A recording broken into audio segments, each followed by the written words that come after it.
Celui-ci est mon fils bien-aimé, écoutez-le, écoutez-le. Celui-ci est mon fils bien-aimé, écoutez-le, écoutez-le. Bonjour, c'est aujourd'hui que nous allons commencer à étudier la scène et la passion selon Saint Jean. Et c'est à la scène que nous verrons la première mention du Degia dans l'évangile de Saint Jean.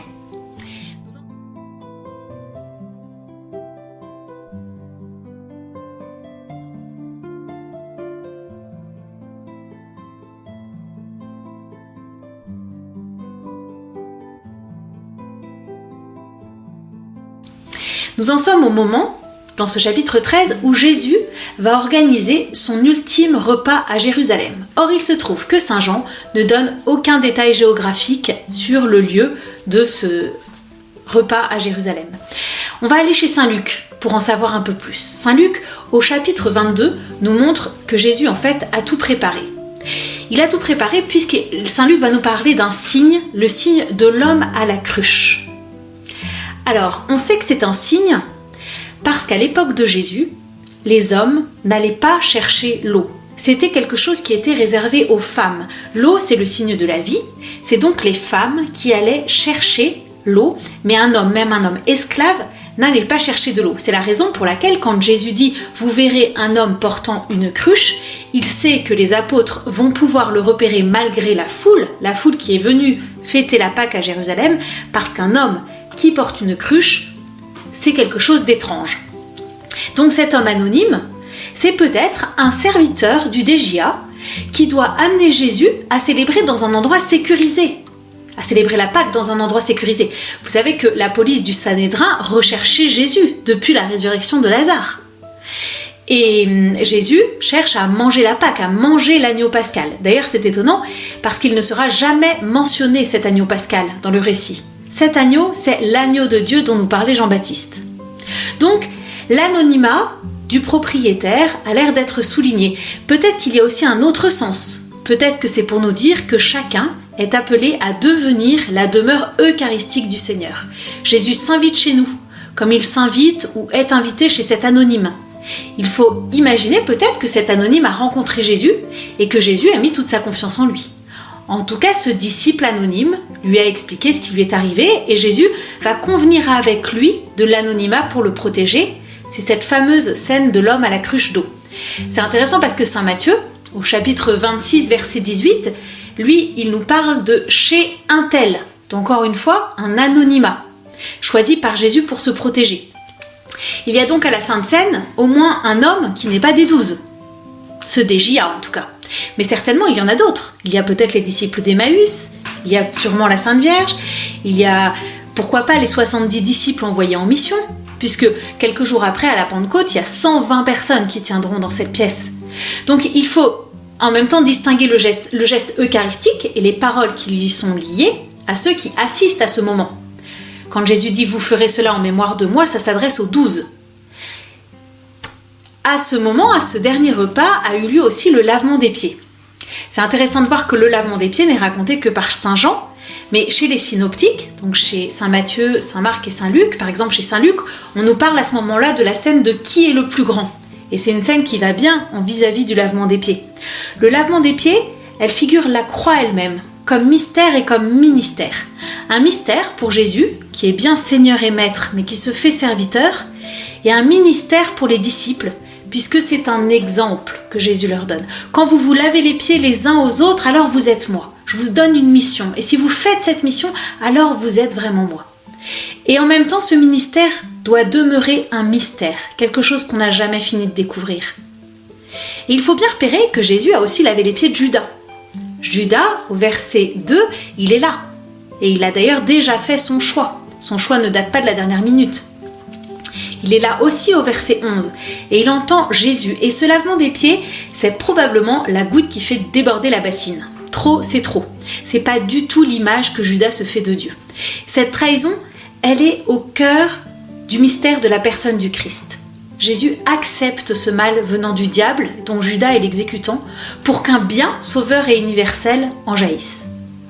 Donc, la Sainte Seine, au chapitre 13, verset 23, pour la première fois apparaît la mention du Dégia. C'est un moment particulièrement difficile. Jésus est à table avec ses disciples, il vient d'accomplir le geste inouï du lavement des pieds et il annonce que l'un d'entre eux, ici présent, va le livrer. Donc l'émotion est à son comble. Tout le monde s'interroge et Simon-Pierre, qui veut savoir mais qui n'est pas tout près de Jésus, fait signe à celui qui est à ses côtés de lui demander de qui il s'agit. Et c'est là qu'on voit ce disciple pour la première fois, qui n'est tout d'abord que l'un des disciples, mais qui est allongé à table, tout contre la poitrine de Jésus, et dont on apprend qu'il est celui que Jésus aimait. Donc, bien qu'il apparaisse pour la première fois, on suppose qu'il doit faire partie des disciples depuis un certain temps déjà. Nous avons donc relevé 3 éléments. C'est l'un des disciples. Je vous rappelle qu'un apôtre, c'est un envoyé. Un disciple, c'est celui qui suit. Donc là, c'est un des disciples.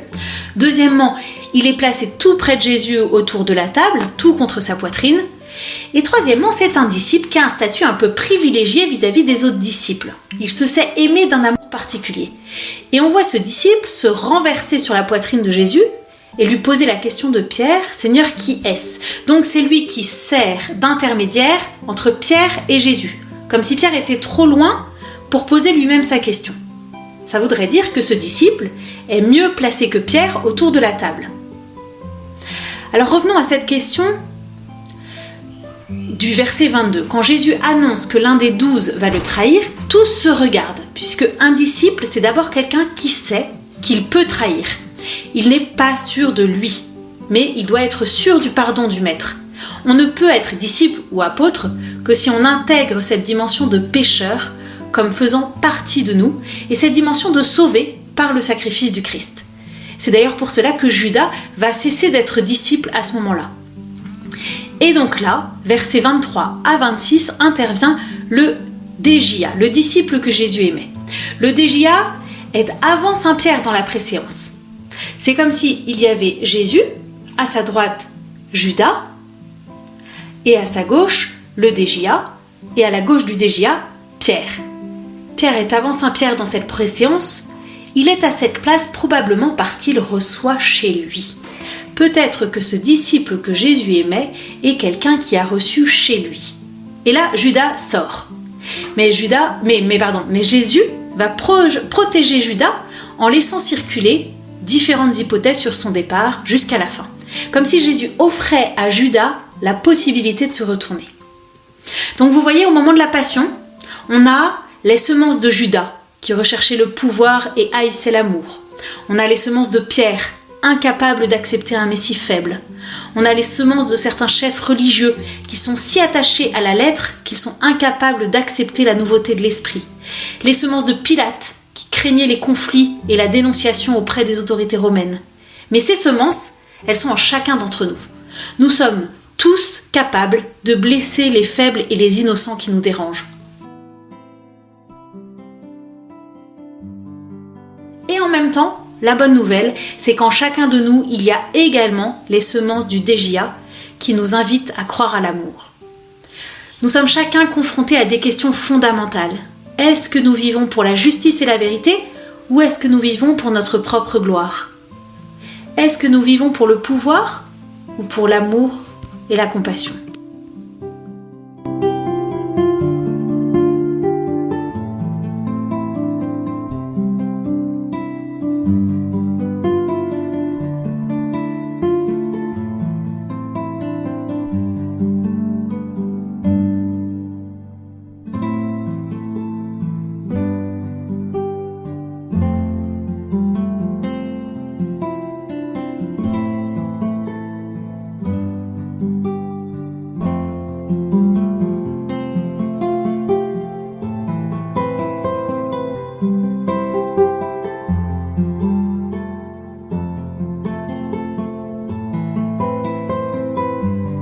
Avant la fête de la Pâque, Jésus, sachant que son heure était venue, l'heure de passer de ce monde au Père, lui, qui avait aimé les siens qui sont dans le monde, les aima jusqu'à l'extrême.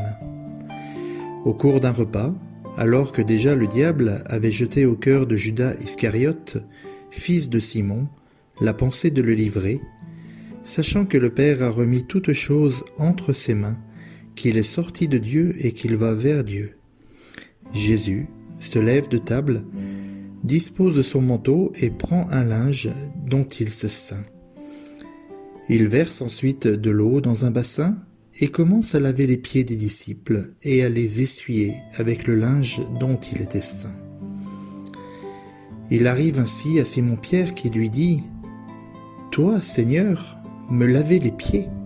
Jésus lui répond « Ce que je fais, tu ne peux pas le savoir à présent, mais par la suite, tu comprendras. » Pierre lui dit « Me laver les pieds à moi, jamais. » Jésus lui répondit « Si je ne te lave pas, tu ne pourras avoir part avec moi. » Simon-Pierre lui dit « Alors, Seigneur, non pas seulement les pieds, mais aussi les mains et la tête. » Jésus lui dit « Celui qui s'est baigné n'a nul besoin d'être lavé, car il est entièrement pur.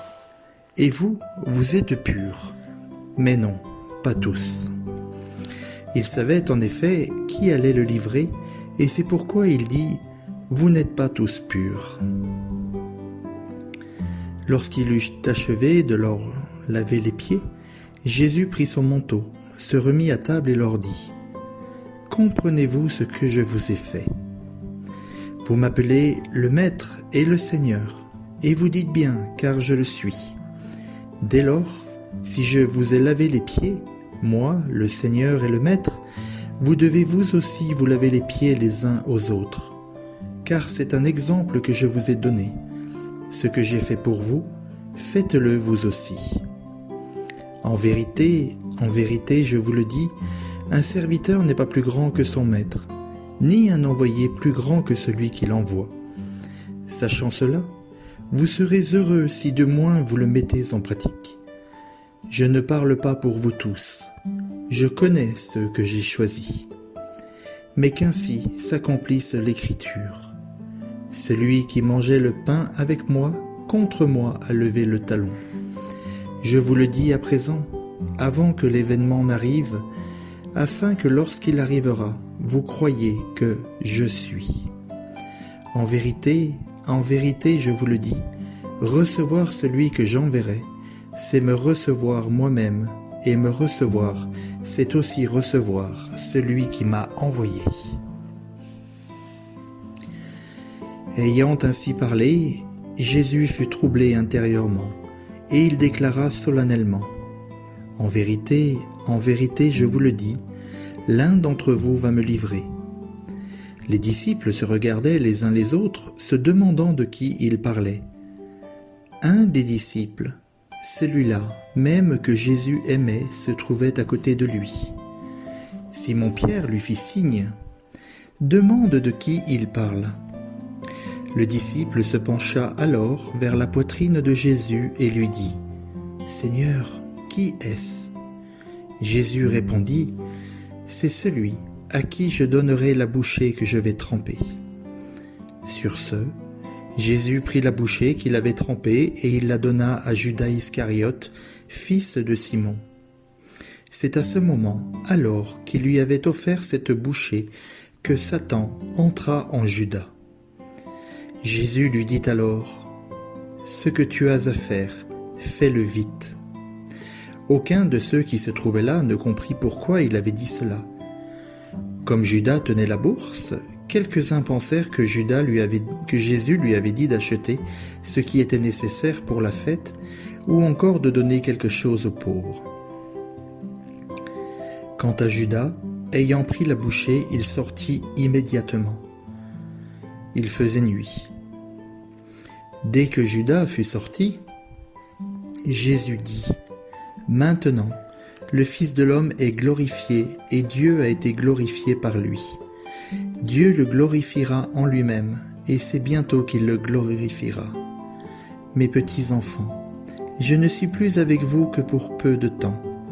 Vous me cherchez et comme j'ai dit aux Juifs, là où je vais, vous ne pouvez pas venir.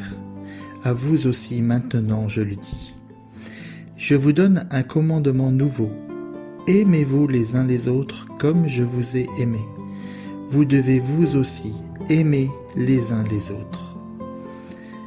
Si vous avez de l'amour les uns pour les autres, tous reconnaîtront que vous êtes mes disciples. Simon-Pierre lui dit : « Seigneur, où vas-tu ? » Jésus lui répondit : « Là où je vais, tu ne peux me suivre maintenant, mais tu me suivras plus tard. » « Seigneur, lui répondit Pierre, pourquoi ne puis-je te suivre à l'instant ? Je me dessaisirai de ma vie pour toi. » Jésus répondit : « Te dessaisir de ta vie pour moi ? En vérité, je te le dis, 3 fois tu m'auras renié avant qu'un coq ne se mette à chanter. »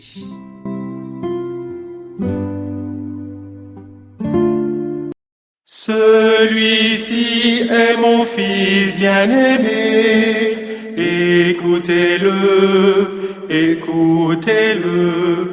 Celui-ci est mon Fils bien-aimé, écoutez-le, écoutez-le.